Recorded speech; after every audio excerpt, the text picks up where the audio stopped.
इन दोस्तों, कैसे हैं आप सभी। आई होप कि आप सभी बहुत अच्छे होंगे और अपने जीवन में कुछ नया और बेहतर करने का प्रयास भी ज़रूर कर रहे होंगे। तो दोस्तों, जैसे कि आप सभी जानते हैं, हम एनसीईआरटी की बुक जो है 9th क्लास की वो पढ़ रहे हैं और इसमें हम अपना जो खंड फर्स्ट है वो हम पूरा कर चुके हैं। अब खंड इसका सेकंड स्टार्ट होगा, जिसमें हम जीविका, अर्थव्यवस्था और समाज के बारे में पढ़ेंगे। इसके अंदर हम ये देखेंगे कि जीविका किस तरह से लोग चलाते थे, अपनी अर्थव्यवस्था और समाज किस किस तरह का था। तो यहाँ पर इस चैप्टर में हम पढ़ने वाले हैं कि आधुनिक विश्व का जो उदय है वो किस तरह से हुआ।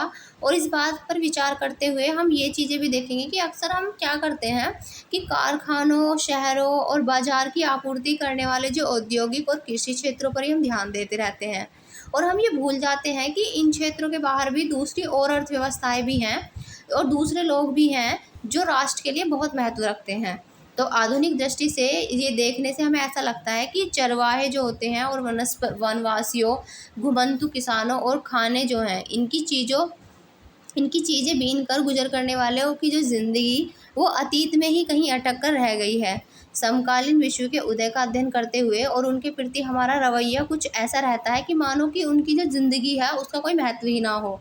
तो इसमें हम इन्हीं ज़िंदगी के बारे में जानेंगे और हम ये देखेंगे कि दुनिया जो है वो किस तरह से व्यवस्थित होती है, इन सब को लेकर किस तरह से हम लोग चलते हैं और कैसे ये लोग जो जिन्हें हम नेगलेक्ट करते हैं, जिन पर हम ध्यान नहीं देते, वो अपनी रोजी रोटी किस तरह से चलाते हैं और ये लोग भी जो है पूरी तरह से हमारी ही दुनिया का हिस्सा होते हैं। तो इनके बारे में जानेंगे। तो ये जो चैप्टर है, इस चैप्टर का नाम है वन्य समाज और उपनिवेशवाद। वन्य समाज जो कि वन से संबंधित समाज है। वन्य समाज ऐसा समाज जो पूरी तरह से वन पे निर्भर होगा, जो वहीं पर रहता है, वहीं पर खाता पीता है, वही उसके सारी जो पूर्ति है, जीवन के जो जितने भी साधन हैं वो सब उसको वहीं से आपूर्ति करता है, अपनी वहीं रहता है, वहीं खाता है। तो यहाँ पर वन ही उसके लिए सब कुछ है। वनों पर पूरी तरह से जो निर्भर समाज है वो वन्य समाज होगा। तो आज अब हम देखेंगे आज कि ये वन्य समाज और उपनिवेशवाद क्या है। तो यहाँ पर दिया है कि आपने स्कूल और घर में चारों ओर नज़र दौड़ाकर उन सभी वस्तुओं को पहचाने जो जंगल की हैं। तो अपने स्कूल में या फिर आप घर पर हो या कहीं भी आप हैं, उस जगह को देखिए चारों तरफ कि आपके पास जितनी भी चीज़ें हैं कि वो जंगल की हैं। इस किताब का कागज़, मेज कुर्सियाँ, दरवाजे, खिड़कियाँ, वे रंग जिनसे आपके कपड़े रंगे जाते हैं, मसाले, आपकी टॉफ़ी के सेलोफोन रैपर या फिर बीड़ियों के तेंदुपत्ते, जिनसे जो बीड़ी होती है उनके ऊपर जो पत्ते लगे होते हैं वो तेंदू के होते हैं जिससे बीड़ी बनती है, या फिर गोंद, शहद, कॉफ़ी, चाय और रबड़। साथ ही चॉकलेट में इस्तेमाल होने वाला तेल जो साल के बीजों से निकलता है और खाल से चमड़ा बनाने में इस्तेमाल होने वाला चर्म शोधक टैनिन कहते हैं जिसको हम टैनिन, या दवाओं के रूप में इस्तेमाल होने वाली जड़ी बूटियाँ, इन सब को हमें कभी नहीं भूलना चाहिए। और हाँ, बांस, जलावन की लकड़ी, घास, कच्चा कोयला, पैकिंग में उपयोग होने वाली वस्तुएं, फल फूल, पशु पक्षी एवं ढेरों दूसरी चीज़ें भी तो हम जंगलों से आती हैं।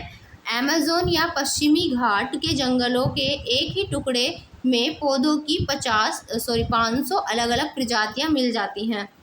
तो यहाँ पर अगर बात करें अमेज़न की या पश्चिमी घाट की, तो इनके जंगलों के एक ही टुकड़े में पौधों की 500 अलग अलग प्रजातियां हमें देखने के लिए भी मिलती हैं।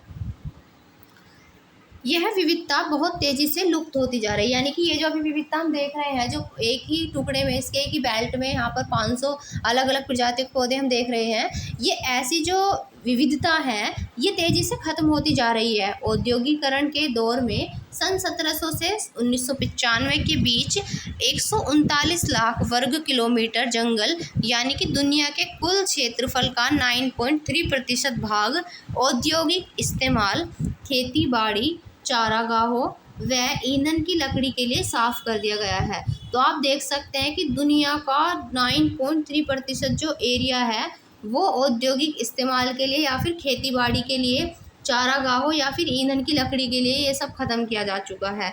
अगर आप यहाँ पर ये चित्र देख पा रहे होंगे अच्छे से, तो ये चित्र है छत्तीसगढ़ का, और छत्तीसगढ़ का ये एक साल का वृक्ष है, ये साल वन है। ठीक है, तो साल वन यहाँ पर आपको दिखाया गया है।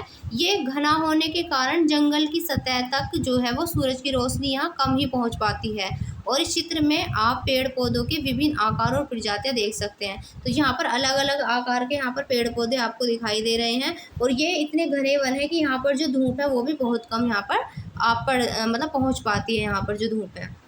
अब देखते हैं वनों का नाश क्यों, आखिर वनों का नाश जो है वो क्यों हो रहा है, इसका क्या रीज़न है। तो सामान्यतः वनों के लुप्त होने का सामान्यतः क्या कहा जाता है, वन विनाश कहते हैं। मतलब जो वन धीरे धीरे खत्म होते जा रहे हैं तो नॉर्मली हम इसी को वन विनाश कहते हैं। वन विनाश कोई नई समस्या नहीं है, वैसे तो यह प्रक्रिया कई सदियों से चली आ रही थी, लेकिन औपनिवेशिक शासन के दौरान इसने कहीं अधिक व्यवस्थित और व्यापक रूप ग्रहण कर लिया। आइए भारत में वन विनाश के कुछ कारणों पर गौर करें। तो अब हम देखेंगे भारत में वन विनाश के क्या कारण हैं। पहला है ज़मीन की बेहतरी। तो पहला कारण क्या है, ज़मीन की बेहतरी।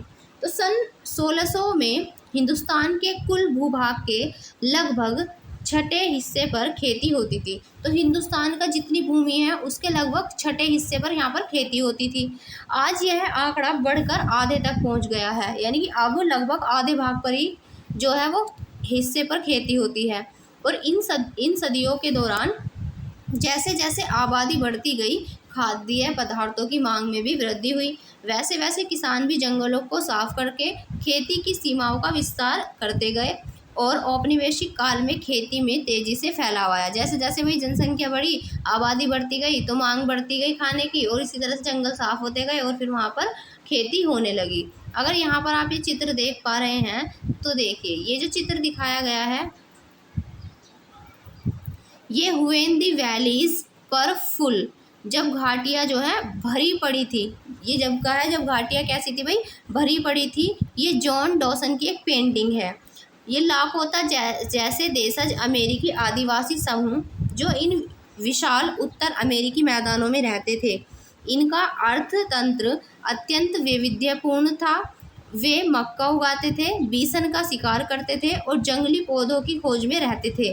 अंग्रेज आबादकारों ने बीसनों के लिए विशाल भूभागों को खुला छोड़कर बेकार समझा, यानी कि इस वाले भूभाग को इन्होंने खुला छोड़ना बेकार समझा। और 1860 के बाद बीसनों की बहुत बड़ी संख्या में हत्या की गई। तो फिर इनकी बहुत बड़ी संख्या में बीसनों की क्या कर दी गई, हत्या कर दी गई। इसी के साथ यहाँ पर देखें तो इसकी और क्या वजह थी, तो इसकी कई वजह थी। पहली क्या थी, पहली अंग्रेज़ों ने व्यावसायिक फसलों जैसे कि पटसन, गेहूं, गन्ना व कपास के उत्पादन को जमकर प्रोत्साहित किया।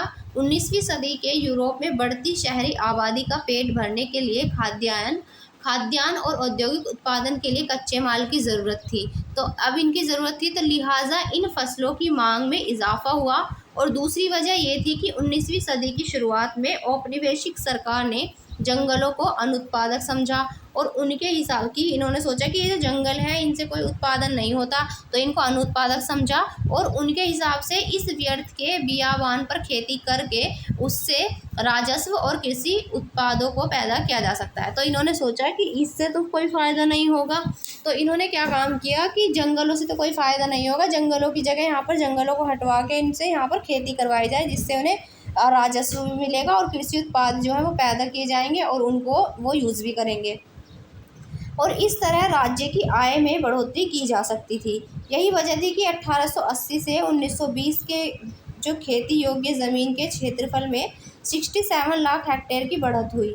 खेती के विस्तार को हम विकास का सूचक मानते हैं, लेकिन हमें यह नहीं भूलना चाहिए कि ज़मीन को जोतने के पहले जंगलों की कटाई करनी पड़ती है। यानी कि अगर हम खेती के विस्तार को अगर हम विकास का सूचक कहेंगे तो उनको काटने के लिए जो हमें वन काटने पड़े, यानी कि इन खेती करने के लिए जो हमें वन काटने पड़े, तो उसको फिर हम किस दृष्टिकोण से देखें, इसका भी हमें ध्यान रखना चाहिए। देखिए यहाँ पर बॉक्स में बताया गया है कि किसी स्थान पर खेती न होने का मतलब उस जगह का गैर आबाद होना नहीं है।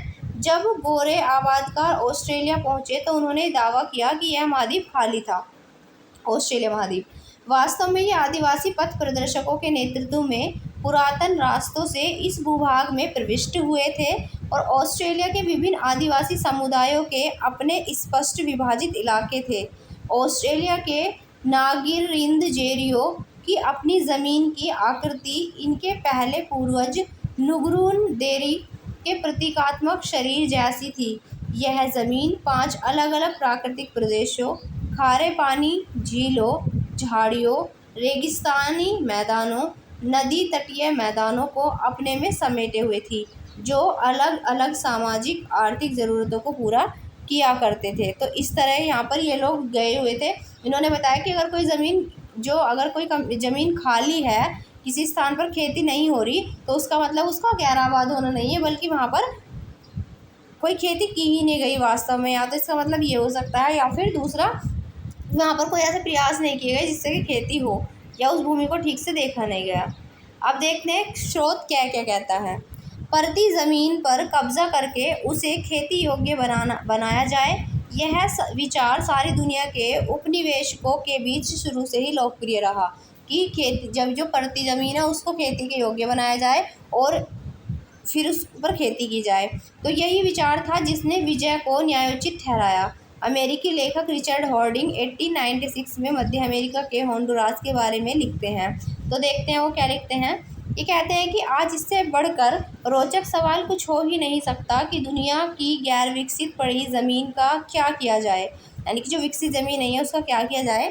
क्या इसे उस महान शक्ति के हाथों में जाना चाहिए जो इसके परिवर्तन की इच्छा रखती है, या इसे इसके वास्तविक स्वामी के हाथों में ही रहने देना चाहिए जो इसके मूल्य को समझ ही नहीं सकता। ये मध्य अमेरिकी एक सुसज्जित घर में अर्ध बर्बरों के गिरोह जैसे हैं, जो न तो इस घर का उपयोग ही कर सकते हैं और न ही इसमें आराम कर सकते हैं। तो यानी कि इन्होंने कहा कि अगर आप चाहते हैं कि इसमें परिवर्तन की इच्छा जो रखते हैं, अगर इसके वास्तविक स्वामी के हाथों में इन्हें रहने दिया जाए तो इसके मूल्य को नहीं समझा जा सकता, क्योंकि यहाँ पर जो लोग हैं वो अपने फ़ायदे की चीज़ें सोचेंगे। वो ये नहीं सोचेंगे कि अगर हम वन काट देंगे तो फिर भूमि का क्या होगा। 3 साल बाद अमेरिकी आधिपत्य में यूनाइटेड फ्रूट कंपनी का गठन हुआ, जिसने व्यापक पैमाने पर मध्य अमेरिका में केले उगाना शुरू किया। और इस कंपनी ने इन मुल्कों की सरकारों पर इस हद तक अपना वर्चस्व स्थापित कर लिया था कि इन्हें बनाना रिपब्लिक के नाम से जाना गया। तो यहाँ पर इन्होंने इन पर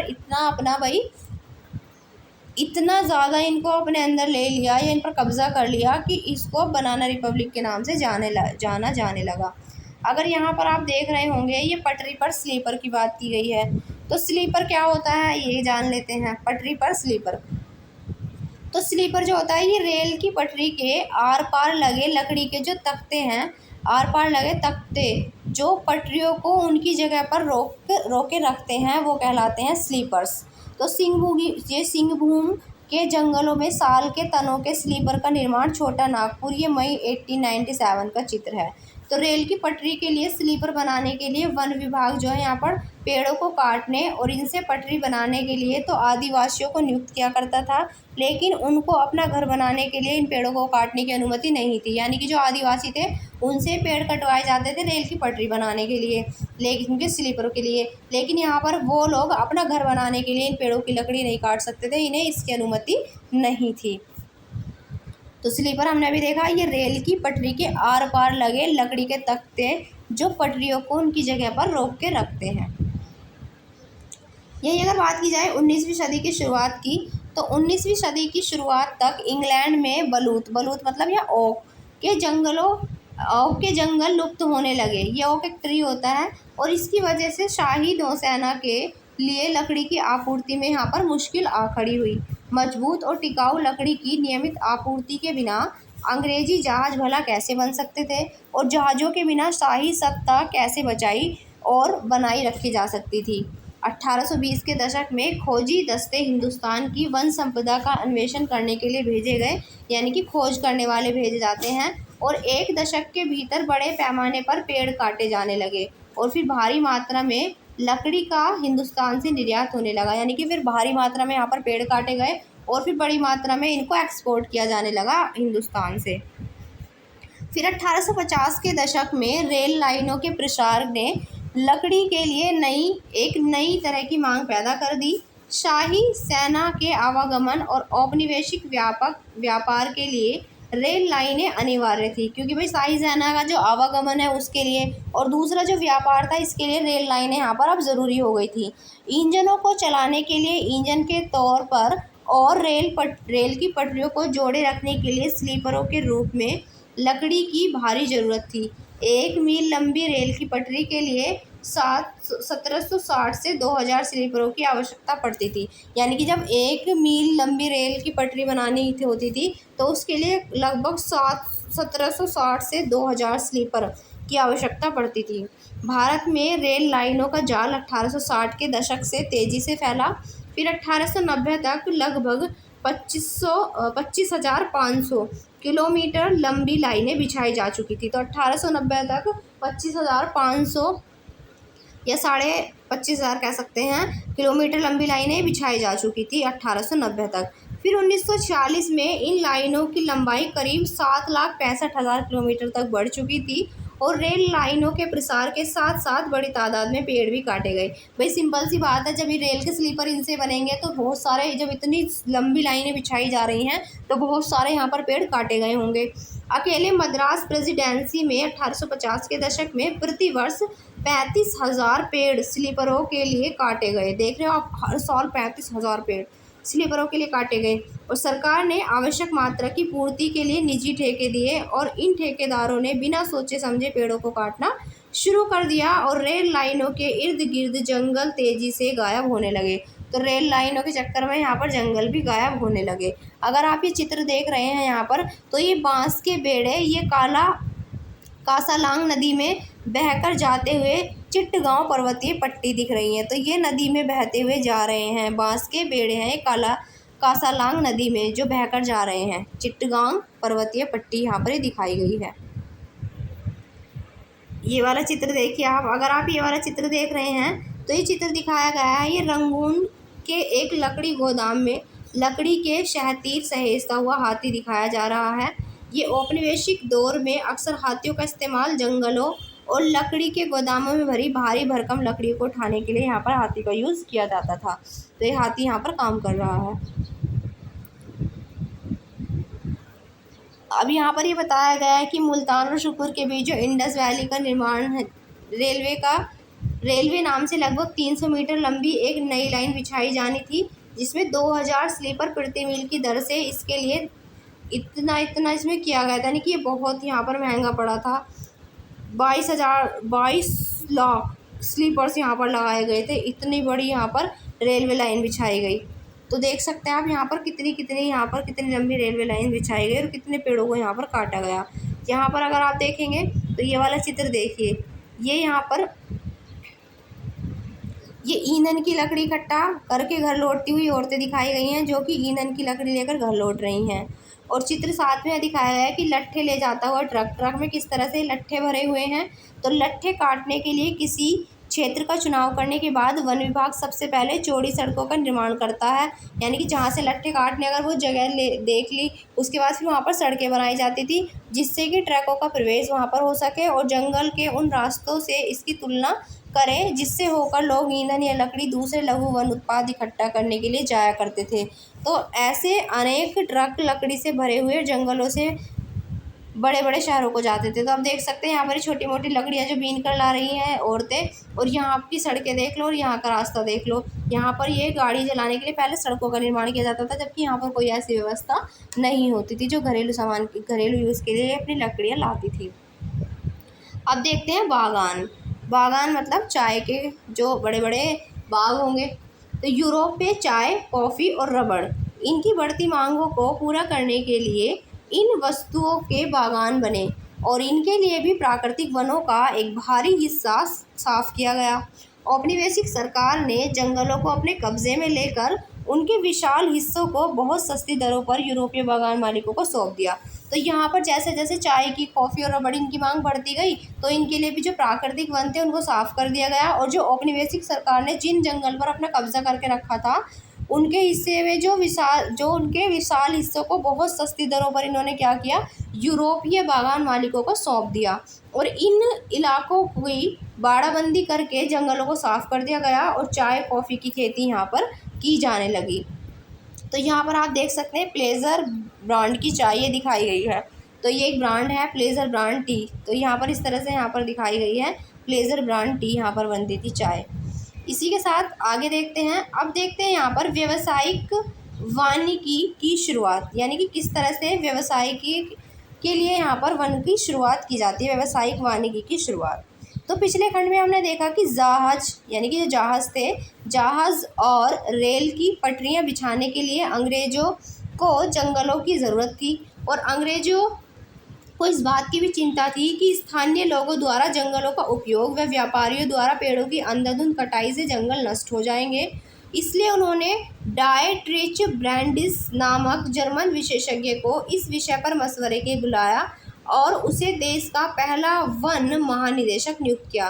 तो यानी कि ये पटरियों के लिए, रेल की पटरियाँ बिछाने के लिए तो कटवा रहे थे जंगलों को, लेकिन फिर इन्हें ये भी लगा, इनकी चिंता भी हुई कि अगर वन कट गए तो फिर ये भी बहुत यहाँ पर क्या हो जाएगा, फिर अगर अंधाधुंध इनकी कटाई की जाएगी तो ये भी अच्छी बात नहीं होगी। तो यहाँ पर ये सबसे पहले डायट्रिच ब्रैंडिस नाम के एक जर्मन विशेषज्ञ को बुलाते हैं मशवरे के लिए कि देश का इनको क्या कहा गया, फिर पहला वन महानिदेशक नियुक्त भी किया गया। ब्रैंडिस ने महसूस किया कि लोगों को संरक्षण विज्ञान में प्रशिक्षित करना होगा, यानी कि संरक्षण विज्ञान में एक तो लोगों को प्रशिक्षित करना होगा और जंगलों के प्रबंधन के लिए एक व्यवस्थित तंत्र भी विकसित करना होगा। इसके लिए कानूनी मंजूरी की ज़रूरत पड़ेगी और वन संपदा के उपयोग संबंधी नियम तय करने पड़ेंगे, यानी कि वन को किस तरह से यहाँ पर, एक तो सबको यहाँ पर ट्रेनिंग देनी पड़ेगी वन साइंस से रिलेटेड, यानी कि जो वनों का संरक्षण है वो किस तरह से किया जाए उससे रिलेटेड इनको ट्रेनिंग देनी पड़ेगी।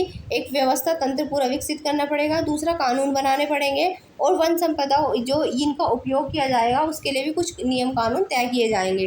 पेड़ों की कटाई और पशुओं को चराने जैसी गतिविधियों पर यहाँ पर पाबंदी लगाकर जंगलों की लकड़ी उत्पादन के लिए आरक्षित किया जाएगा और इस तंत्र की अवमानना करके पेड़ काटने वाले जो होंगे, पेड़ काटने वालों को क्या किया जाएगा, पेड़ काटने वाले किसी भी व्यक्ति को सज़ा का भागी बनना होगा, यानी अगर कोई पेड़ काटेगा तो। इस तरह ब्रैंडिस ने 1864 ईस्वी में भारतीय वन सेवा की स्थापना की और 1865 के भारतीय वन अधिनियम को सूत्रबद्ध करने में सहयोग दिया।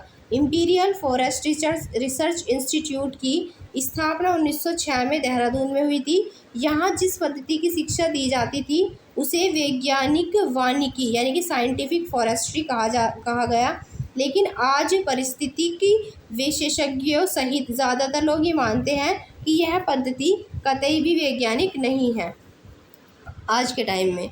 अगर यहाँ देखेंगे आप, ये जो चित्र दिखाया गया है, पहले ये वाला चित्र देखेंगे हम, देखिए ये वाला जो चित्र दिखाया गया है ये इटली में स्थित टस्कनी में पॉपुलर के जंगलों का एक व्यवस्थित गलियारा दिखाया गया है। ये पॉपुलर के वृक्ष लगाए गए हैं। तो पॉपुलर के जंगल जो होते हैं मुख्यतः लकड़ियों के लिए विशेष महत्व रखते हैं। तो पॉपुलर के वृक्ष से हमें क्या मिलती है, लकड़ियाँ मिलती हैं। ये पत्तों, फलों या दूसरे उत्पादों के लिए उपयोगी नहीं है क्योंकि पत्ते नहीं इन पर ज़्यादा आते हैं, ना ही इन पर फल फूल आते हैं, ठीक है। और एक समान लंबाई वाले और सीध में लगे इन पेड़ों को देखें, यह वही मॉडल है जिसे वैज्ञानिक वानिकी ने प्रोत्साहन दिया था। अब देखिए ये कांगड़ा का एक देवदार बागान है। किसका है ये? कांगड़ा का एक देवदार बागान है। 1933 का ये चित्र यहाँ पर आपको दिखाया गया है। तो यहाँ पर अगर बात की जाए, ये वाला चित्र अगर आप देखेंगे तो ये है the imperial forest school Dehradun, ये भारत के अंदर है। ब्रिटिश साम्राज्य में खुला पहला वानिकी स्कूल हुआ करता था फॉरेस्ट के लिए। तो आज बहुत सारे लोग जो हैं इस वैज्ञानिक वानिकी को, इस पद्धति कतई भी इसको वैज्ञानिक पद्धति आज के टाइम में नहीं मानते हैं। वैज्ञानिक वानिकी के नाम पर विविध प्रजाति वाले प्राकृतिक वनों को काट डाला गया। इनकी जगह सीधे पंक्ति में एक ही किस्म के पेड़ लगा दिए गए। इसे बागान कहा जाता है। वन विभाग के अधिकारियों ने जंगलों का सर्वेक्षण किया, विभिन्न किस्म के पेड़ों वाले क्षेत्र की नापजोख की और वन प्रबंधन के लिए योजनाएं बनाई। उन्होंने यह भी तय किया कि बागान का कितना क्षेत्र प्रतिवर्ष काटा जाएगा। कटाई के बाद खाली ज़मीन पर पुनः पेड़ लगाए जाने थे ताकि कुछ ही वर्षों में यह क्षेत्र पुनः कटाई के लिए तैयार हो जाए। तो इन्होंने ऐसा करना चाहा। फिर 1865 में वन अधिनियम के लागू होने के बाद इस पर 2 बार संशोधन किया गया। पहला तो किया गया था 1878 में और फिर 1927 में। तो यहाँ पर जब ये वन अधिनियम लागू होता है 1865 का, तो इसमें 2 बार संशोधन होता है। पहला तो 1878 में और फिर 1927 में। 1878 वाले अधिनियम में जंगलों को 3 श्रेणियों में बांटा गया। तो जंगलों को यहाँ पर 3 श्रेणी में बांटा गया: आरक्षित, सुरक्षित और ग्रामीण। सबसे अच्छे जंगलों को आरक्षित वन कहा गया और गांव वाले इन जंगलों से अपने उपयोग के लिए कुछ भी नहीं ला सकते थे। जो आरक्षित वन थे वो गांव वाले वहां से अपने लिए कुछ भी नहीं ला सकते थे इन जंगलों से। वे घर बनाने या ईंधन के लिए केवल सुरक्षित या ग्रामीण वनों से ही लकड़ी ले सकते थे। तो जो 3 श्रेणी में बांटे गए थे जंगल को, आरक्षित में तो ये जा नहीं सकते थे, ये सुरक्षित या फिर ग्रामीण से ही अपने लिए यहाँ पर वनों से लकड़ी लेकर आ सकते थे। वैज्ञानिक वानिकी का मतलब यहाँ पर देखते हैं क्या है। तो वन विभाग के द्वारा पेड़ों की कटाई, जिसमें पुराने पेड़ काटकर उनकी जगह पर नए पेड़ लगाए जाते थे, इसे वैज्ञानिक वानिकी इन्होंने कहा, जिसे आज के वैज्ञानिक नहीं स्वीकार करते हैं। अब देखते हैं यहाँ पर कि लोगों का जीवन वो किस तरह से यहाँ पर प्रभावित होता है। तो एक अच्छा जंगल कैसा होना चाहिए, इसके बारे में वनपालों और ग्रामीणों के विचार बहुत अलग अलग थे। जहाँ एक तरफ ग्रामीण अपनी अलग अलग ज़रूरतों जैसे कि ईंधन, चारा, पत्तों की पूर्ति के लिए वन में विभिन्न प्रजातियों का मेल चाहते थे, वहीं जो वन विभाग था वो ऐसे पेड़ों की ज़रूरत थी उनको जो जहाज़ों और रेलवे के लिए इमारती लकड़ी मुहैया करा सके।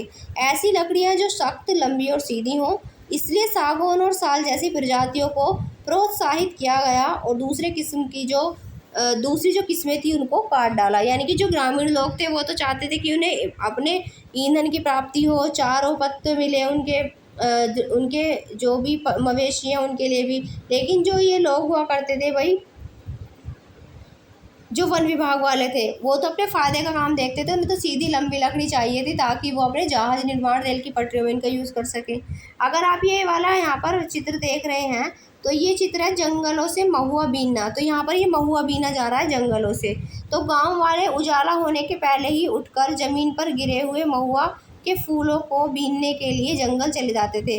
तो यहाँ पर फिर महुआ के पेड़ बेशकीमती हैं। महुआ के फूल खाए भी जा सकते हैं और उनका इस्तेमाल शराब बनाने के लिए भी किया जा सकता है। इसके बीजों से तेल भी बनाया जाता है महुआ के फूलों से।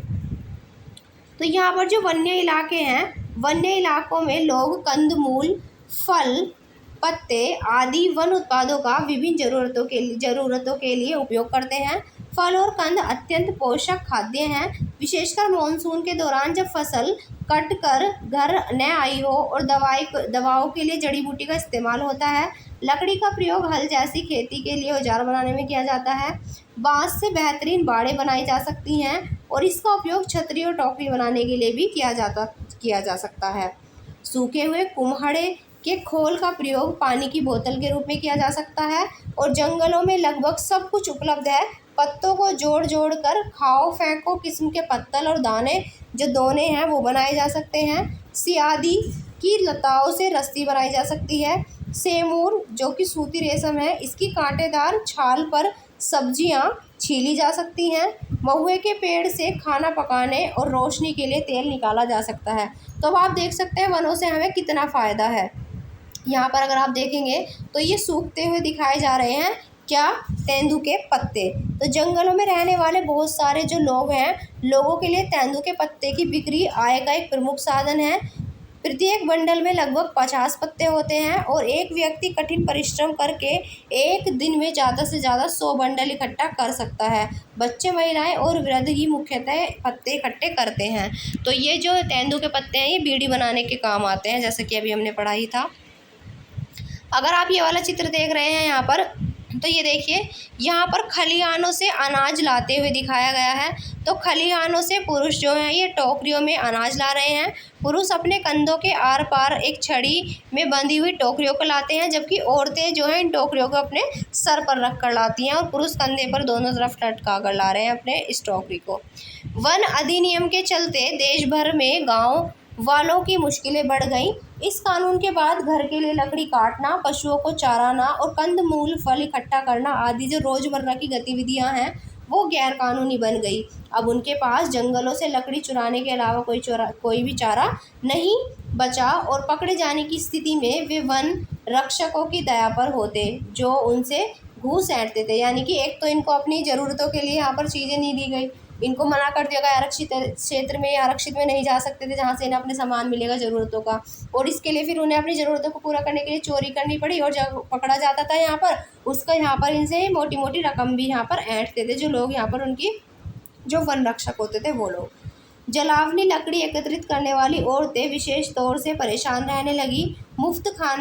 मुफ्त खाने पीने की मांग करके लोगों को तंग करना पुलिस और जंगल के चौकीदारों के लिए सामान्य बात थी। यानी कि यहाँ पर ये लोगों को तंग करते थे पुलिस और जंगल के चौकीदार जो हुआ करते थे। अब यहाँ पर हम देखेंगे वनों के नियमन से खेती कैसे प्रभावित हुई। तो वनों के नियमन से खेती किस तरह से प्रभावित हुई। तो यूरोपीय उपनिवेशवाद का सबसे गहरा प्रभाव झूम या घुमंतू खेती की प्रथा पर दिखाई पड़ता है। एशिया, अफ्रीका व दक्षिण अमेरिका के अनेक भागों में यह खेती का एक परंपरागत तरीका है। इसके कई स्थानीय नाम हैं, जैसे कि दक्षिण पूर्व एशिया में लादिंग, मध्य अमेरिका में मिल्पा, अफ्रीका में चितमैन या तावी और श्रीलंका में चेना। हिंदुस्तान में घुमंतू खेती के लिए धया, पेंदा, बेवर, नेवड़, झूम, पौड़ू, खंदाद और कुमरी ऐसे ही कुछ स्थानीय नाम हैं। तो ये सारे के सारे दिखाई देते हैं घुमंतू कृषि के, घुमंतू जो कृषि होती है उसके नाम है ये सभी। घुमंतू कृषि के लिए जंगल के कुछ भागों को बारी बारी से काटा जाता है। तो देखो अब यहाँ हम बताएंगे कि यहाँ पर बताया गया है हमें कि किस तरह से घुमंतू खेती की जाती थी। तो सबसे पहले क्या किया जाता है, कुछ भागों को बारी बारी से काटा और जलाया जाता है। फिर मानसून की पहली बारिश के बाद इस राख में बीज को बो दिए जाते हैं और अक्टूबर नवंबर में फसल काटी जाती है। इन खेतों पर 2-1 साल खेती करने के बाद इन्हें 12 से 18 साल तक के लिए परती छोड़ दिया जाता था ऐसे ही, और जिससे वहाँ फिर से जंगल जो है वो पनप जाए। इन भूखंडों में मिश्रित फसलें उगाई जाती हैं, जैसे मध्य भारत और अफ्रीका में ज्वार बाजरा, ब्राज़ील में कसावा, लैटिन अमेरिका के मध्य भागों में मक्का व फलिया। तो अलग अलग फसलें उगाई जाती हैं।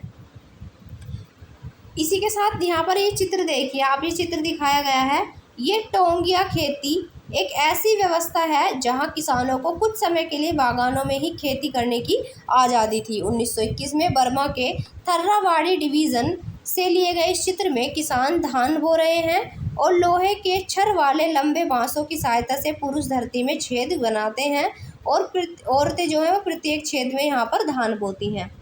इस तरह यहाँ पर धान की खेती करते हैं। तो यहाँ पर यूरोपीय जो वन रक्षकों की नज़र में ये तरीका जंगलों के लिए नुकसानदेह था। यानी कि ये जो 12 से 18 साल के लिए छोड़ देते थे खेती, जो भूमि थी उसको परती छोड़ देते थे। तो यहाँ पर जो यूरोपीय वन रक्षक थे ये उनकी नज़र में जो था ये नुकसानदेह था। उन्होंने ये महसूस किया कि कुछ एक सालों के अंतर पर खेती की जा रही हो, ऐसी ज़मीन पर रेलवे लाइन के लिए इमारतें, लकड़ी व पेड़ नहीं उगाए जा सकते, और साथ ही जंगल जलाते समय बाकी बेशकीमती पेड़ों के भी फैलती लपटों के चपेट में आ जाने का खतरा बना रहता है। घुमंतू खेती के कारण सरकार के लिए लगान का हिसाब रखना काफ़ी मुश्किल था, इसलिए सरकार ने घुमंतू खेती पर रोक लगाने का यहाँ पर फैसला किया। इसके परिणाम स्वरूप अनेक समुदायों को जंगल में उनके घरों से ज़बरदस्ती यानी कि जबरन इनका विस्थापन कर दिया गया, इनको वहाँ से छोड़वाया गया, इनका स्थान वहाँ से भगा दिया गया, और कुछ को तो अपना पेशा ही बदलना पड़ा और कुछ ने छोटे बड़े विद्रोहों के जरिए प्रतिरोध भी किया। तो कुछ को तो अपना पेशा ही बदलना पड़ा, कुछ ने विद्रोह किए, इस तरह से लोगों ने यहाँ पर इसका विरोध भी किया। तो यहाँ पर अगर आप देखेंगे तो ये जंगल के पैंदा या पोंदू हिस्सों को जलाना, तो घुमंतू खेती में जंगलों को साफ़ किया जाता है और सामान्यतः चट्टान की ढालों पर पेड़ों की कटाई के बाद जो राख के लिए इन्हें क्या किया जाता है, जला दिया जाता है। इसके बाद इन क्षेत्र में फिर बीज बखेर दिए जाते हैं और वर्षा से सिंचाई के लिए फिर इनको छोड़ दिया जाता है, जो कि इन्हें बेकार लग रही थी यहाँ पर ये व्यवस्था। अब देखिए यहाँ पर ये जो चित्र दिखाया गया है ये एक मछली मारने वाला लड़का है। तो बच्चे जो हैं वो अपने माँ बाप के साथ जंगल जाते हैं और बहुत जल्दी ही वे मछली पकड़ना, वन उत्पादों को इकट्ठा करना व खेती करना सीख लेते हैं। बांस के ट्रैप को जिसे यह लड़का अपने बाएं हाथ में पकड़े हुए हैं, बहाव के मुहाने पर रखने पर मछली इसमें से चली जाती है। तो यहाँ से पकड़ते हैं और मछली इसके अंदर फिर चली जाती है।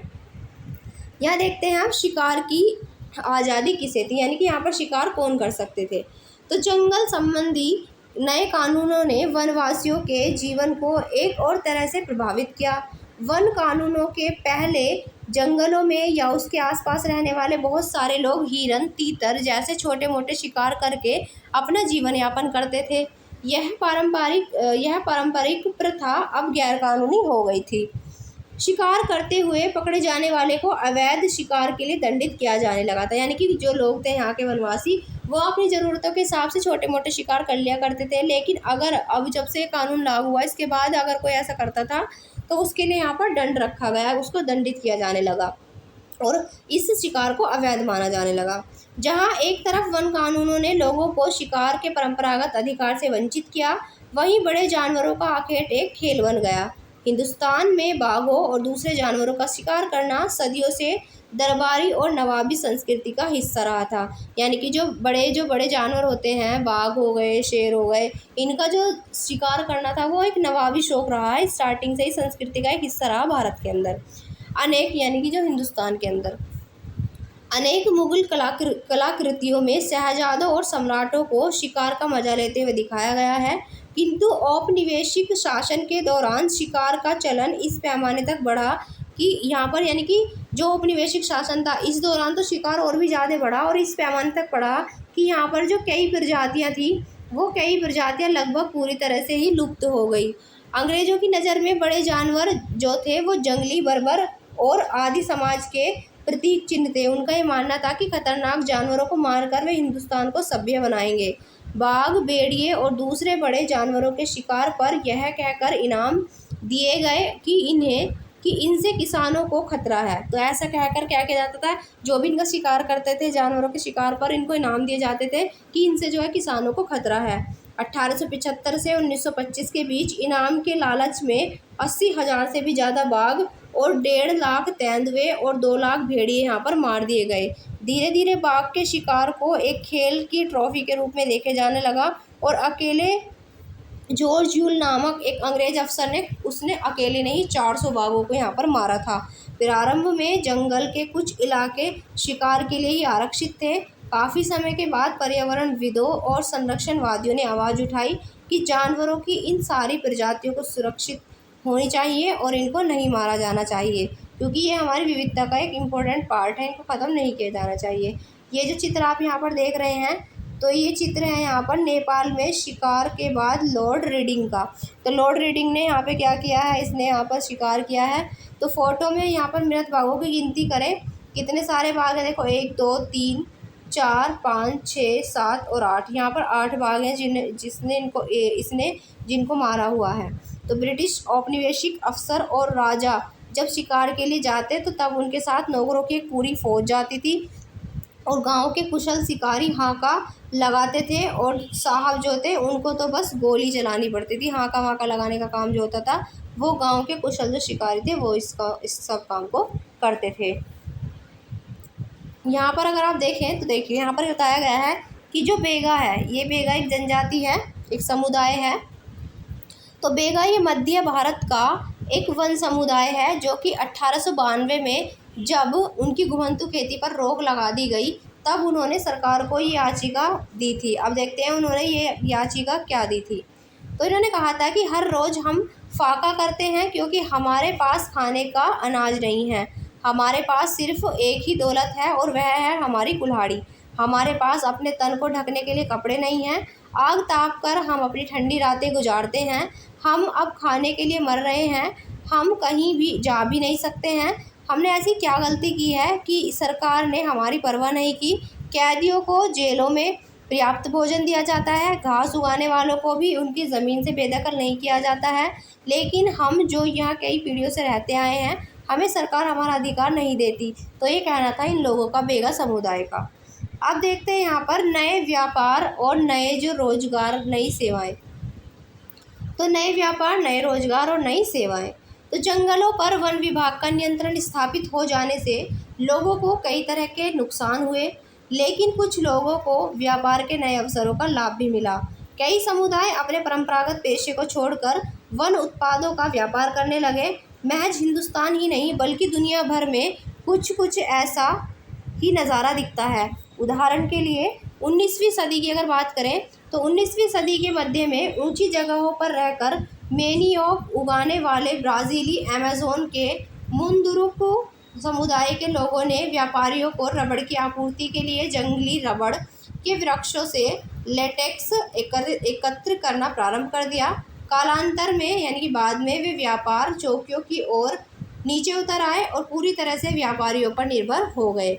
हिंदुस्तान में वन उत्पादों का व्यापार कोई अनोखी बात नहीं थी, यानी कि वन उत्पाद जो थे उनका व्यापार हिंदुस्तान में तो बहुत टाइम से होता आ रहा था। मध्यकाल से ही आदिवासी समुदायों द्वारा बंजारा आदि घुमंतु समुदाय के माध्यम से हाथियों और दूसरे सामान जैसे खाल, सींग, रेशम के कोए, हाथी दांत, बांस, मसाले, रेशे, घास, गोंद और राल के व्यापार के सबूत मिलते हैं, यानी कि इनका व्यापार यहाँ पर पहले से ही होता आ रहा था हिंदुस्तान के अंदर।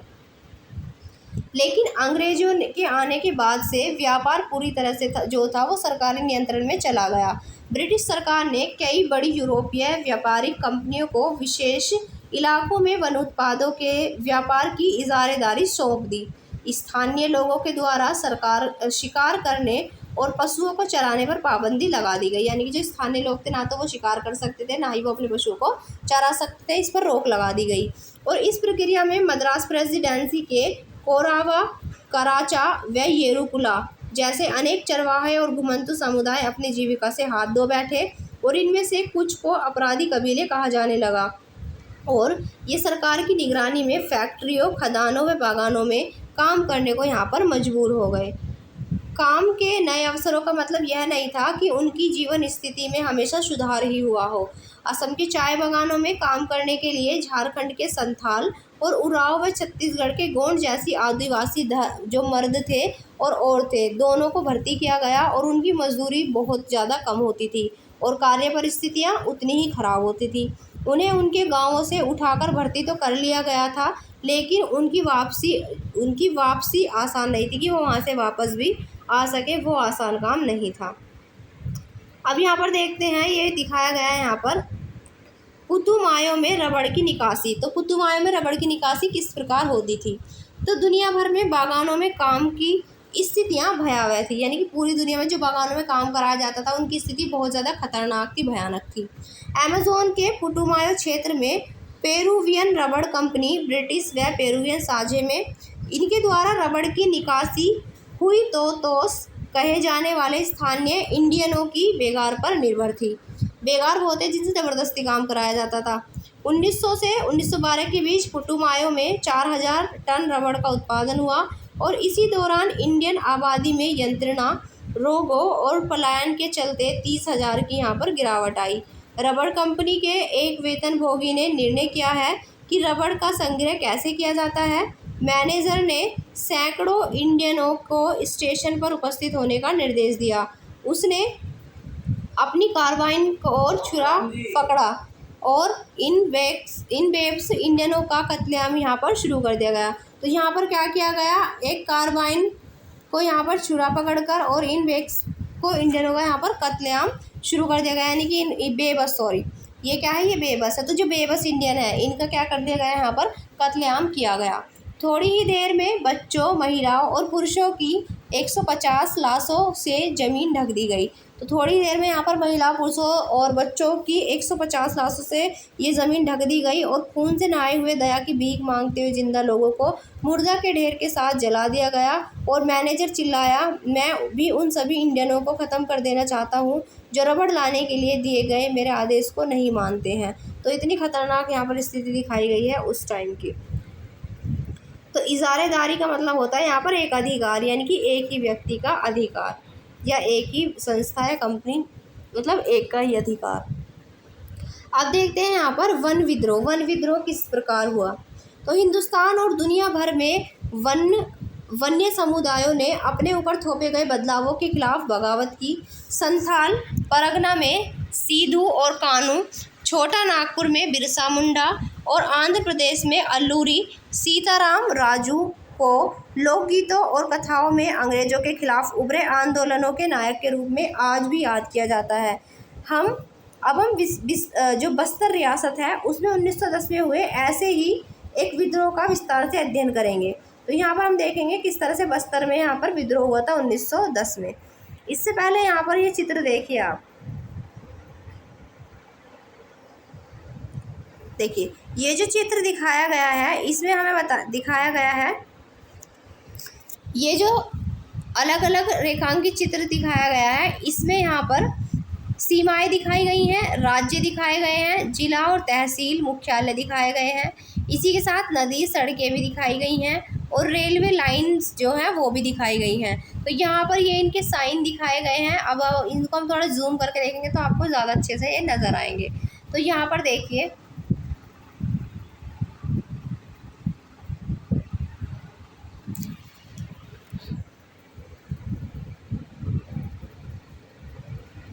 ये देखिए यहाँ पर ये महाराष्ट्र का चित्र दिखाया गया है। महाराष्ट्र में कौन कौन सी जगह है यहाँ पर आपको दिखाई गई है, बहुत सारी जगह दिखाई गई हैं और भी पूरा इलाका दिखाया गया है यहाँ पर भारत का।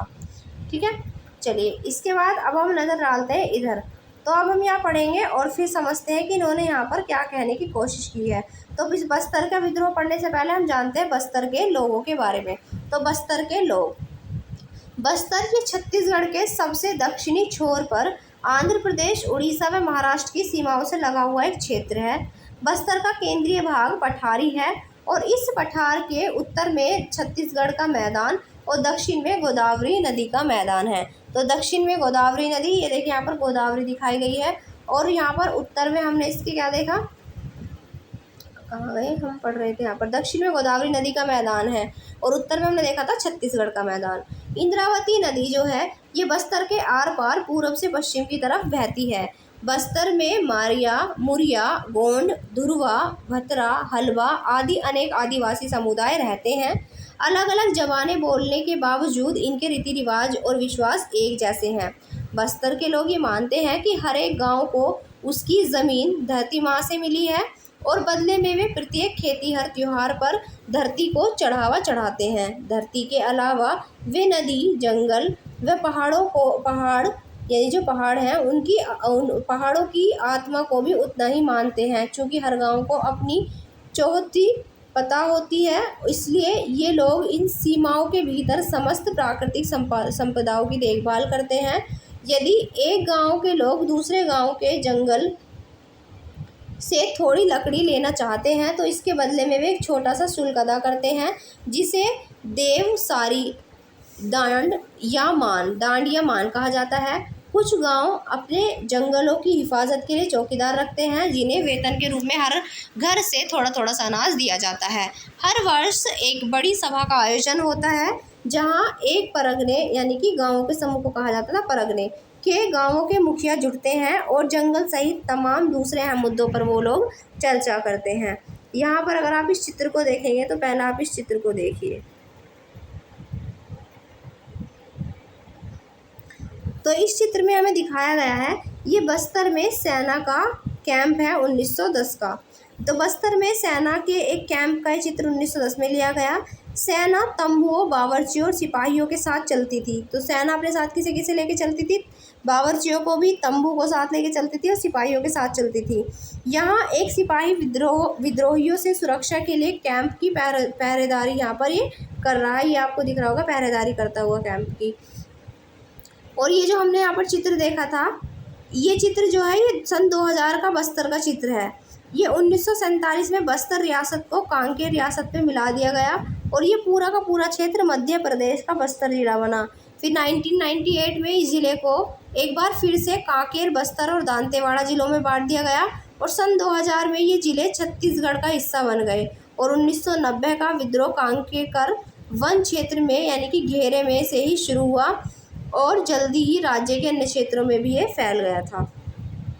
अब देखते हैं लोगों के क्या भय हुआ करते थे। तो औपनिवेशिक सरकार ने 1905 में जब जंगल के 2/3 हिस्सों को आरक्षित करने, घुमंतू खेती को रोकने और शिकार व वन्य उत्पादों थे उनके संग्रह पर पाबंदी लगाने जैसे प्रस्ताव रखे तो बस्तर के लोग यहाँ बहुत परेशान हो गए। भाई ये परेशानी की बात तो थी ही, उनके सब शिकार बंद कर दिए गए, उनको मना कर दिया गया, अन्य उत्पादों के लिए, संग्रह के लिए, सब चीज़ों के लिए मना कर दिया गया। कुछ गांवों को आरक्षित वनों में इस शर्त पर रहने दिया गया कि वे वन विभाग के लिए पेड़ों की कटाई और ढुलाई का काम मुफ्त में करेंगे और जंगल को आग से बचाएंगे। और बाद में इन्हीं गांवों को वनग्राम कहा जाने लगा। यानी कि जो आरक्षित वन थे उनमें इन्हें जाने की परमिशन तो थी नहीं, लेकिन कुछ लोगों को परमिशन ये कह के दे दी गई कि आप एक तो यहाँ पर फ्री में इनके लिए काम करेंगे, फ्री में इन्हें लकड़ी वगैरह काट के देंगे, ढुलाई का काम फ्री करेंगे, कटाई ढुलाई का, और फिर जंगल को आग से भी बचाएंगे। और इसके लिए इन्हें इन्हीं गाँवों को फिर वनग्राम कहा गया। बाकी गांवों के लोग बगैर किसी सूचना या मुआवजे के हटा दिए गए। काफ़ी समय से गांव वाले ज़मीन के बढ़े हुए लगान तथा औपनिवेशिक अफसरों के हाथों बेगार और चीज़ों की निरंतर मांग से त्रस्त थे। इसके बाद भयानक अकाल का दौर आया। फिर पहले तो कब आया था, ये तो भयानक अकाल का दौर आता है। इसके बाद पहला जो आता है वो 1899 यानी कि 1899 से 1900 में, और फिर 1907 से 1908 में 2 बार यहाँ पर भयानक अकाल पड़ा। और वन आरक्षण ने यहाँ पर चिंगारी का काम किया। तो जो वन आरक्षण था इसने यहाँ पर क्या किया, इस तरह एक चिंगारी का काम यहाँ पर किया। अब यहाँ पर क्या किया लोगों ने, तो लोगों ने बाज़ारों में त्योहारों के मौके पर और जहाँ कहीं भी गांवों के मुखिया और पुजारी इकट्ठा होते थे वहाँ जमा होकर इन मुद्दों पर चर्चा करना शुरू कर दिया। कांगेर वनों के ध्रुवा समुदाय के लोग इस मुहिम में सबसे आगे थे, क्योंकि आरक्षण जो था सबसे पहले यहीं पर लागू हुआ था। हालांकि कोई एक व्यक्ति इसका नेता नहीं था, लेकिन बहुत सारे लोग नेतादार गांव, तो बहुत सारे जो लोग थे वो नेतानार गांव के गुंडाधुर को इस आंदोलन की एक अहम शख्सियत मानते हैं। फिर 1910 में आम की टहनियाँ, मिट्टी के ठेले, मिर्च और तीर गांव-गांव चक्कर काटने लगे। यह गांवों में अंग्रेजों के खिलाफ बगावत का संदेश था। हर एक गांव ने इस बगावत के खर्चे में कुछ न कुछ मदद दी और बाजार लूटे गए। अफसरों और व्यापारियों के घर, स्कूल और पुलिस थानों को लूटा व जलाया गया तथा अनाज का पुनर्वितरण किया गया। जिन पर हमले हुए उनमें से ज़्यादातर लोग औपनिवेशिक राज्य और इसके दमनकारी कानूनों से किसी न किसी तरह से जुड़े हुए थे। इस घटना के एक चश्मदीद गवाह मिशनरी विलियम वार्ड ने लिखा कि पुलिस वालों, व्यापारियों, जंगल के अर्दलियों, स्कूल मास्टरों और प्रवासियों का हुजूम चारों तरफ से जगदलपुर में चला आ रहा था। इसी के साथ अंग्रेजों ने बगावत को कुचल देने के लिए सैनिक भेजे। आदिवासी नेताओं ने बीच बातचीत यहाँ पर करनी चाहिए, लेकिन अंग्रेज फौज ने उनके तंबुओं को घेर कर उन पर गोलियां चला दी। इसके बाद बगावत में शरीक लोगों पर कोड़े बरसाते हुए उन्हें सजा देते सैनिक गांव-गांव घूमने लगे और ज़्यादातर गांव खाली हो गए, क्योंकि लोग भागकर जंगलों में चले गए। और अंग्रेज़ों को फिर से नियंत्रण पाने में 3 महीने, फरवरी से मई लग गए, और फिर भी वे गुंडा धूर को कभी नहीं पकड़ सके। और विद्रोहियों की सबसे बड़ी जीत यह रही कि आरक्षण का काम कुछ समय के लिए यहाँ पर स्थगित कर दिया गया और आरक्षित क्षेत्र को भी 1910 से पहले की योजना का लगभग आधा कर दिया गया।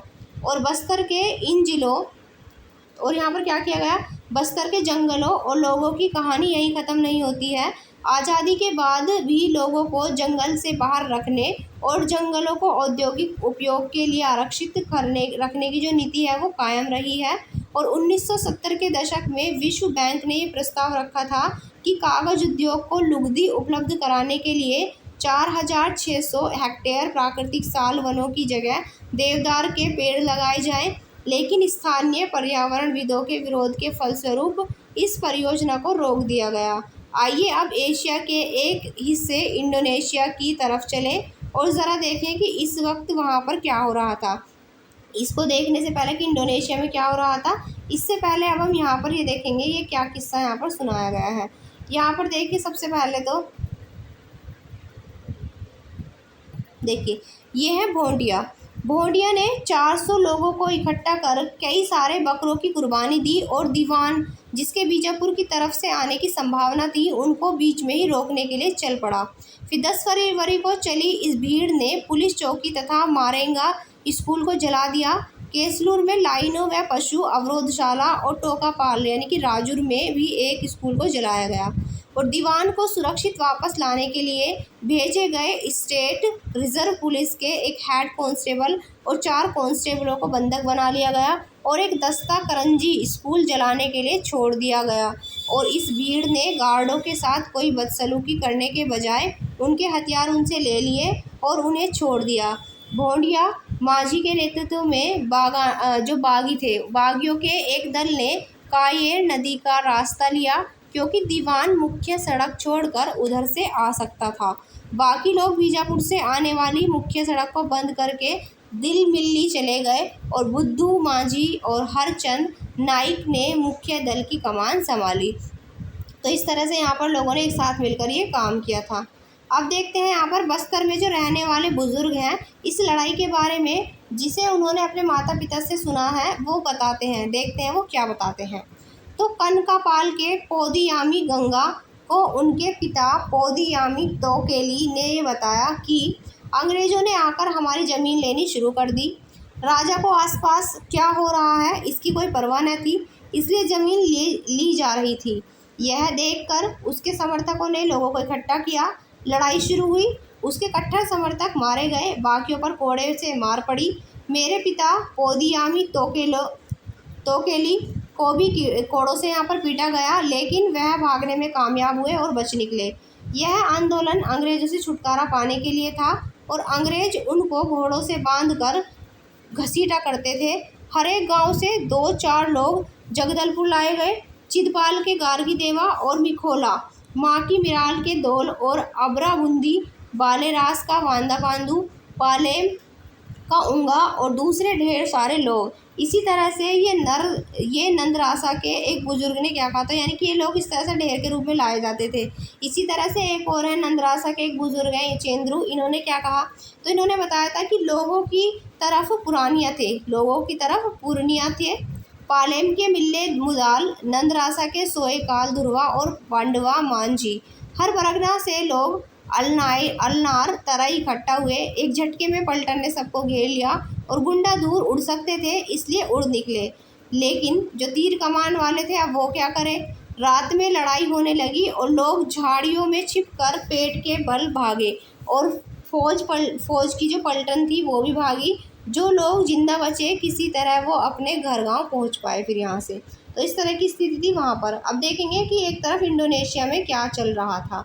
तो इंडोनेशिया के जावा के जंगलों में हुए बदलाव। तब हम देखेंगे कि जावा के जंगलों में इंडोनेशिया में जंगलों में क्या बदलाव हुए। तो जावा को आजकल इंडोनेशिया के चावल उत्पादक द्वीप के रूप में जाना जाता है, लेकिन एक ज़माने में यह क्षेत्र अधिकांशतः वनाच्छादित था। इंडोनेशिया एक डच उपनिवेश था, यानी कि डचों के उपनिवेश था ये इंडोनेशिया। और जैसा कि हम देखेंगे भारत व इंडोनेशिया के वन कानूनों में कई समानताएं थी। इंडोनेशिया में ही जावा ही वह क्षेत्र है जहां डचों ने वन प्रबंधन की शुरुआत की थी। तो डचों के द्वारा वन प्रबंधन की जो शुरुआत की गई थी वो कहाँ से की गई थी, इंडोनेशिया के जावा से ही की गई थी। अंग्रेज़ों की तरह वे भी जहाज़ बनाने के लिए जावा से लकड़ी हासिल करना चाहते थे और सन 1600 में जावा की अनुमानित आबादी 34 लाख थी, यानी कि सन 1600 की अगर हम बात करें तो जावा की जो पॉपुलेशन थी वो 34 लाख थी। हालांकि उपजाऊ मैदानों में ढेर सारे गांव थे, लेकिन पहाड़ों में भी घुमंतू खेती करने वाले अनेक समुदाय यहाँ पर रहा करते थे। अब देखते हैं यहाँ पर जावा के लक्कड़हारे। तो जावा में कलांग समुदाय के लोग कुशल लक्कड़हारे और घुमंतू किसान थे। उनका महत्व इस बात से आंका जा सकता है कि 1755 में जब जावा की माताराम रियासत बटी तो यहाँ के 6000 कलांग परिवारों को भी दोनों राज्यों में बराबर बांट दिया गया। तो 1755 में यहाँ पर हम देख रहे हैं कि जब माताराम की यहाँ पर रियासत बढ़ती है तो यहाँ के 6000 जो कलांग परिवार हैं उनको भी दोनों राज्यों में बराबर बांट दिया गया। और उनके कौशल के बगैर सागौन की कटाई कर राजाओं के महल बनाना बहुत मुश्किल था। और डचों ने जब 18वीं सदी में वनों पर नियंत्रण स्थापित करना शुरू किया तब उन्होंने ही कोशिश की कि कलांग उनके लिए काम करें। और 1770 में कलांगों ने एक डच किले पर हमला करके इसका प्रतिरोध किया, लेकिन इस विद्रोह को यहाँ पर दबा दिया गया। फिर इसके बाद हम देखेंगे यहाँ पर डच वैज्ञानिक वानिकी। तो डच की यानी जो डच थे इनकी वैज्ञानिक वानिकी। तो 19वीं सदी में जब लोगों के साथ साथ इलाकों पर भी, यानी कि लोगों पर तो उनका कब्जा था ही, उसी के साथ साथ जब इलाकों पर भी इनका नियंत्रण स्थापित करना ज़रूरी लगने लगा, तो डच उपनिवेशकों ने जावा में वन कानून लागू करके ग्रामीणों के जंगल तक जो पहुँच थी उस पर बंदिशें थोप दी। इसके बाद नाव या घर बनाने जैसे खास उद्देश्य के लिए सिर्फ चुने हुए जंगलों से लकड़ी काटी जा सकती थी, और वह भी कड़ी निगरानी में। ग्रामीणों को मवेशी चराने और बिना परमिट लकड़ी ढोने या जंगलों से गुजारी करने वाले सड़क पर घोड़ा गाड़ी अथवा जानवरों पर चढ़कर आने जाने के लिए दंडित किया जाने लगा। तो यानी कि यहाँ पे क्या किया गया, एक तो वो यहाँ पर जंगलों में जाने पर उन पर बंदिश लगा दी गई, और इसके साथ इनके साथ किया गया क्या, तो इसके बाद जो नाव या घर बनाने के लिए जो इनके खास उद्देश्य थे, उसके लिए इन्होंने क्या किया कि सिर्फ जो चुने हुए जंगल थे उनसे ही लकड़ी ये काट सकते थे, और वहीं वो भी कड़ी निगरानी इन पर रखी जाती थी, तब ये लकड़ी काट सकते थे। ऐसा नहीं कि जब मन करा काट के ले गए ना, उसके लिए भी इन पर निगरानी रखी जाती थी, वो भी कड़ी। और जो ग्रामीणों में जो मवेशी चराने के लिए यहाँ पर बिना परमिट यानी कि बिना परमिशन के लकड़ी ढोने या जंगलों से गुजरने वाली सड़क पर इन्होंने क्या किया, घोड़ा गाड़ी और जानवरों पर चढ़कर आने जाने के लिए इन्हें दंडित किया जाने लगा कि अगर कोई इन सड़कों से यहाँ पर जानवरों पर चढ़कर जाएगा तो उन्हें क्या करना पड़ेगा, यहाँ पर दंड देना पड़ेगा। यहाँ पर अगर आप ये चित्र देखेंगे तो ये चित्र दिखाया गया है, ये जंगल से सागौन की लकड़ी ले जाती हुई एक मालगाड़ी है, और औपनिवेशिक शासन का ये अंतिम दौर का टाइम यहाँ पर चल रहा है, लास्ट टाइम की बात है। तो ये भारत की ही तरह यहाँ पर भी जहाज और रेल लाइनों के निर्माण ने वन प्रबंधन और वन सेवाओं को लागू करने की आवश्यकता पैदा कर दी। फिर 1882 में अकेले जावा से ही 2,80,000 स्लीपरों का निर्यात किया गया। तो यहाँ देख सकते हैं आप, अकेले जावा से ही यहाँ पर 2,80,000 स्लीपरों का एक्सपोर्ट किया गया। जाहिर है कि पेड़ काटने, लट्ठों को ढोने और स्लीपर तैयार करने के लिए श्रम की आवश्यकता थी। डचों ने पहले तो जंगल में खेती की ज़मीन पर लगान लगा दिया, और फिर बाद में कुछ गांवों को इस शर्त पर इससे मुक्त कर दिया कि वे सामूहिक रूप से पेड़ काटने और लकड़ी ढोने के लिए भैंसें उपलब्ध कराने का काम मुफ्त में करेंगे, क्योंकि इनको अब क्या था, इनको अपना काम कराना था, इसलिए इन्होंने यहाँ पर मुफ्त यहाँ पर इनके लिए किया ये, ताकि ये मुफ्त इनके लिए काम करें, इसलिए इनको यहाँ पर इन्होंने छूट दी। इस व्यवस्था को बेलेंडोंग डीएन सेटेन के नाम से जाना गया। बाद में वन ग्रामवासियों को लगान माफ़ी के बजाय थोड़ा बहुत मेहनताना तो दिया जाने लगा था, लेकिन वन भूमि पर खेती करने का अधिकार को सीमित कर दिया गया। यानी कि वो अब ऐसा नहीं था कि खेती कर सकते थे अपनी मर्ज़ी से, इसको सीमित कर दिया गया, लिमिटेड कर दिया गया। अगर यहाँ पर आप देखेंगे एक स्रोत है, इसमें क्या बताया गया है, तो ये है यूनाइटेड ईस्ट इंडिया कंपनी के एक अफसर डर्क वॉन होजेनड्रॉप ने जो उपनिवेशकालीन जावा में क्या कहा था। तो इन्होंने कहा था कि बटाविया के लोगों, चौंक पड़ो, आश्चर्य से सुनो, मुझे जो तुम्हें बताना है, हमारे बेड़े नष्ट हो चुके हैं, हमारा व्यापार मुरझा चुका है, हमारा नौकायन भी नष्ट होने वाला है। उत्तरी ताकतों से हम बेपनाह दौलत देकर जहाज़ों को बनाने के लिए लकड़ी और दूसरी सामग्री खरीदते हैं।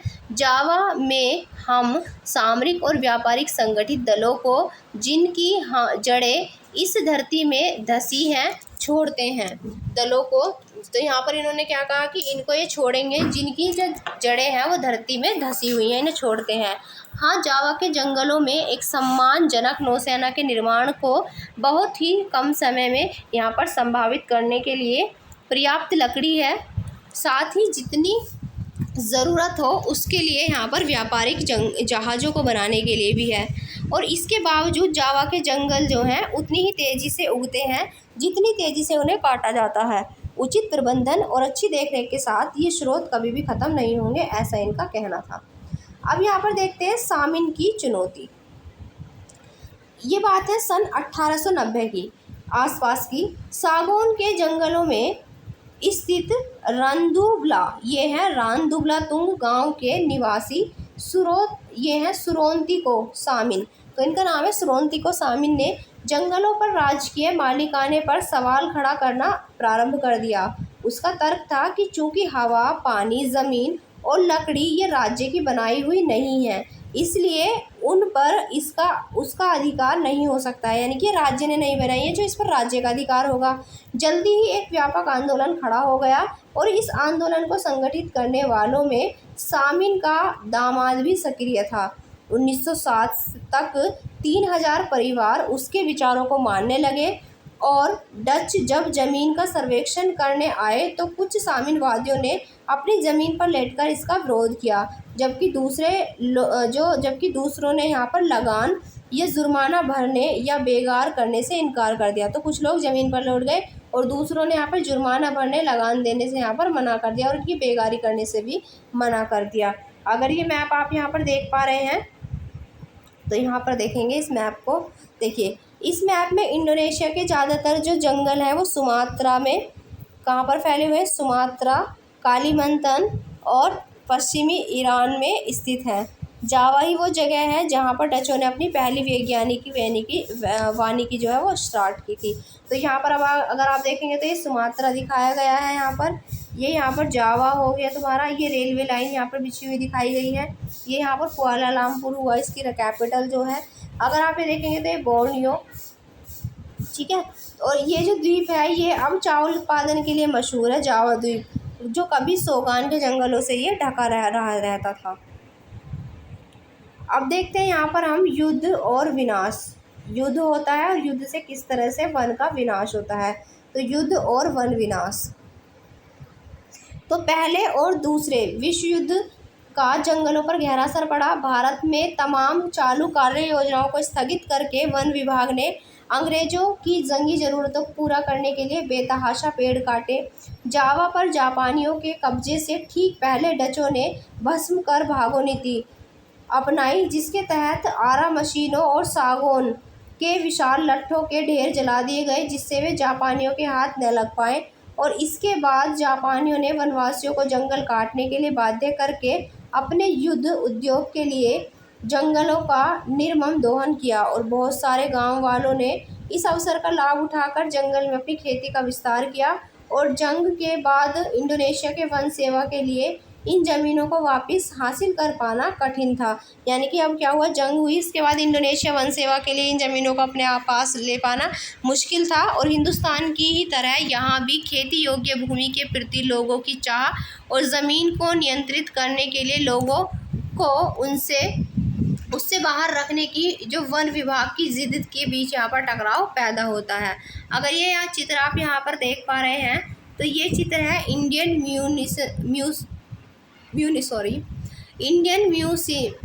म्यूनिशंस का बोर्ड सूले पैगोडा पर एकत्रित जहाज़ों में लादने को तैयार वॉर टिम्बर स्लीपर। तो ये जहाज़ों में लादने के लिए तैयार हैं टिम्बर स्लीपर्स, ठीक है, वॉर टिम्बर स्लीपर से 1917 का चित्र दिखाया गया है। पहले और दूसरे विश्व युद्ध में मित्र राष्ट्र शायद इतना सफल नहीं होते यदि वे अपने उपनिवेशों की संपदाओं और व्यक्तियों का ऐसा दोहन करने में सक्षम न होते। दोनों विश्व युद्धों का हिंदुस्तान, इंडोनेशिया में दूसरी जगहों के वनों पर विनाशकारी प्रभाव पड़ा और कार्य योजनाओं को स्थगित कर दिया गया। वन विभाग ने युद्ध की ज़रूरतों को पूरा करने के लिए जमकर यहाँ पर वृक्ष काटे। अब देखते हैं यहाँ पर वानिकी में नए बदलाव। तो वानिकी में नए बदलाव क्या आए? तो 80 के दशक से एशिया और अफ्रीका की सरकारों को यह समझ में आने लगा कि वैज्ञानिक वानिकी और वन समुदायों को जंगलों से बाहर रखने की नीतियों के चलते बार बार टकराव पैदा होते हैं।